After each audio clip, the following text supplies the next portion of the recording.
एक बार तपस्वियों का एक दल तीर्थ यात्रा करते हुए महाकाल वन पहुंचा। इस लिंग के दर्शन से वे भी निष्प्राण हो गए। संपूर्ण जगत में हाहाकार मच गया। तब स्वयं महादेव ने प्रकट होकर उन तपस्वियों को पुनर्जीवित किया। महादेव के कहने पर तपस्वियों ने वर मांगा कि यह लिंग प्रजा को नष्ट कर रहा है, आप लोगों की रक्षा करें, बस यही हमारी प्रार्थना है। महादेव ने कहा कि निश्चय ही यह लिंग कल्याणकारी और आरोग्यकारी बनेगा। कायावरोहणाद् विप्राः स्वयमत्रागमिष्यति लकुलीशस्तदा चायं देवस्पृश्यो भविष्यति। वृद्धिकारी कुटुम्बस्य भविष्यति न संशयः, कुटुम्बेश्वर इति नाम्ना लोके ख्यातिं गमिष्यति। महादेव बोले कि जब कायावरोहण से लकुलीश स्वयं यहाँ आवेंगे, तब से यह लिंग स्पर्श योग्य और कुटुंब वर्धक हो जाएगा और कुटुंबेश्वर के नाम से ख्यात होगा। शिव महापुराण के शतरुद्रीय संहिता में भगवान लकुलीश के बारे में विधिवत वर्णन प्राप्त होता है। जैसा कि हम सभी जानते हैं कि भगवान शिव का अवतार 28 अवतारों की चर्चा शतरुद्रीय संहिता के प्राप्त होती है।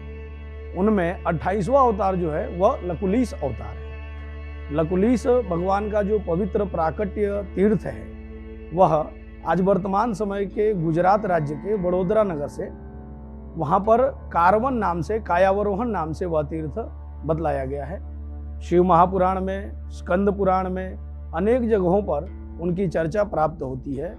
एक हाथ में दंड धारण करे हुए हैं, जिसके कारण उनका नाम लकुलीश हुआ। संस्कृत में लकुल दंड को कहते हैं। तो एक हाथ में, बाएं हाथ में उन्होंने दंड धारण किया हुआ है, इसी कारण उनका नाम लकुलीश हुआ है। वस्तुतः भारतीय परंपरागत विद्याओं में भगवान शिव के विषय में जितनी भी चर्चा है, आप देखेंगे कि ज़्यादातर त्रिशूल धारण किए हुए ही भगवान दिखाई देते हैं, लेकिन लकुलीश अवतार जो हैं वह दंड धारण किए हुए हैं। और जनश्रुतियों के अनुसार महर्षि पतंजलि को योग शास्त्र का ज्ञान उसी कायावरोहण तीर्थ में ही प्राप्त हुआ है, जहाँ पर लकुलीश भगवान का प्राकट्य स्थान है। विश्वामित्र भगवान से भी वहाँ की जनश्रुतियों की कथाएं भी जुड़ी हुई हैं। पौराणिक वचन भी प्राप्त होते हैं, जिससे गायत्री मंत्र के अनुसंधान की बात हो अथवा त्रिशंकु ऋषि के कहानी की बात हो, वह सब कुछ उसी पवित्र कायावरोहण तीर्थ में प्राप्त होता है। कई पुराणों में अलग अलग इसका वर्णन प्राप्त होता है, हमें मिलता है। लकुलीश भगवान जिस तरह से पर्यावरण के लिए, सामान्य जन के कल्याण के लिए अनेक जगहों पर जाकर के उन्होंने कार्य किया, उसी क्रम में उनका आगमन महाकालेश्वर की नगरी उज्जैनी में भी हुआ है। और यहाँ पर भी आकर के उन्होंने अनेक प्रकार के अपने भक्तों को ज्ञान दिया, अपने जो उनके अनुयायी हैं, जो उनको जानने वाले हैं, और सबको उन्होंने कल्याण करने का मार्ग प्रशस्त किया है। कालकूट का महाकाल वन में आ जाना, फिर उसके प्रभाव से लोगों का मरना, इस तथ्य से संकेत मिलता है कि किसी समय उज्जैनी में कोई भयानक प्रदूषण की स्थिति बनी होगी। संभव है कि लकुलीश ने आकर उसके मूल कारण को समझकर जनता को प्रदूषण न होने देने हेतु प्रशिक्षित किया। लकुली अर्थात छड़ी धारण करने वाले लकुलीश वास्तव में अनुशासन का प्रतीक है।